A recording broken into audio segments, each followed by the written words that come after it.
ফেলে দেওয়া একটা বাটি থেকে কিভাবে এরকম একটা অ্যাস্থেটিক টপ তৈরি করব সেটা আজকে আপনাদের সাথে শেয়ার করব। আসসালামু আলাইকুম, welcome back to my page সামিস DIYNS। সবাই কেমন আছেন? আমি অনেক মাস যাবত কোনো ভিডিও শেয়ার করতে পারছি না বিভিন্ন ব্যস্ততার কারণে। এই বাটিটা আসলে ফেলে দিচ্ছিলাম, পরে ভাবলাম যে ফেলে না দিয়ে এই বাটিটাকে একটা গাছের টব তৈরি করি। যেহেতু এটা ইনডোর প্ল্যান্ট রাখবো এই টবে, সেই জন্য আমি মূলত এই টবটাকে রং করেছি। বেসিক হিসেবে প্রথমে আমি জেসও ইউজ করেছি টবটার মধ্যে, সাদা কালার যে রংটা দেখা যাচ্ছে।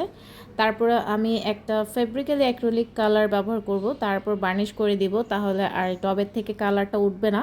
তো আমি প্রথমে আমাদের গাছের করলা পাতা হয়েছিল, ওই করলা পাতাগুলো কেটে নিয়ে আসছি যে দেখি এই করলা পাতা দিয়ে কিছু করা যায় কি না, কিন্তু না, দেখলাম এটা হয় নাই। আর তারপরে আমি যে আমাদের ব্যাম্বো ট্রি, তো ব্যাম্বো গাছটার একটা পাতা নিয়ে দেখলাম যে না, এইভাবে আসলে কোনো কিছু করা যাচ্ছিল না। আমি যেহেতু ভাবছি যে পাতা দিয়ে কিছু করব, তো আমি পাতার মধ্যে আঠা লাগাইছি, আঠা লাগায় ওই পাতাটা সুন্দর করে টবের মধ্যে বসাই দিছি। তারপরে ওটার উপরে যে আমি একটা সাইন পেন দিয়ে সুন্দর করে লাইনগুলো আর্ট করে নিছি, যেন এই পাতাগুলো উঠায় ফেলার পরে আমি টবের মধ্যে কালার করতে পারি সুন্দর মতো।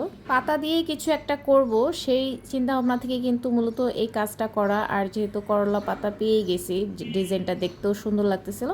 যাই হোক, পরে এখানে আমি রং করে এটার উপর বার্নিশ করে দিয়েছি, যেন এখানে এই কালারটা যেন আর পরবর্তীতে উঠে না যায়।